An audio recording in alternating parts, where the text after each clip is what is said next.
Ja kažem grad namerno, pošto kad dođete u Obrenovac, onda ljudi kažu mi smo Obrenovčani. Kad ste na Vračaru, onda kažu Beograđani. A ja bih volio da posle ovih izbora ljudi u Obrenovcu kažu mi smo i Obrenovčani i Beograđani.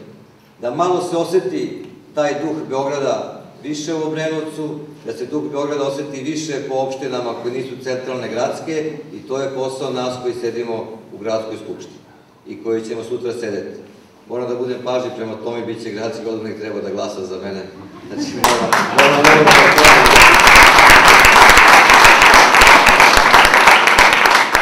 lako je držati velike patriotske govore, lako je zakačiti bedž Kosovo je Srbija, lako izaći na miting, održati govor, busati se u grudi i naravno da će zbog toga jedan veliki deo naših građana glasati za takve opcije.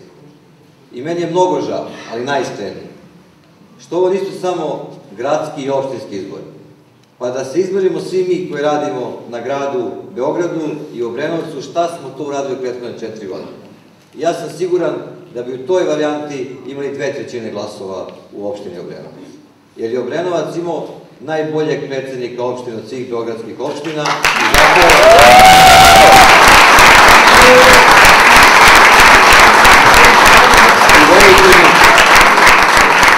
ja, Nebojšu Ćelija nisam javno hvalio, niti se mi čujemo svaki dan, ali kad sam ja postao predsednik gradskog odbora, zvao sam ga da bude moj potpredsednik.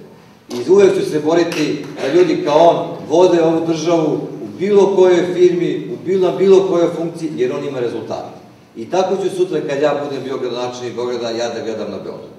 Došao sam ovde da vam obećam nekoliko konkretnih stvari.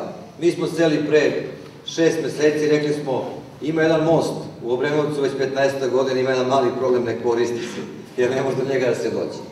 Onda smo došli sa pokojnim Adom Bogdanovićem, obećali, još jednom pogledali i stavili u plan NIP-a za ovu godinu da izgradimo taj most. I mi ćemo ga napraviti.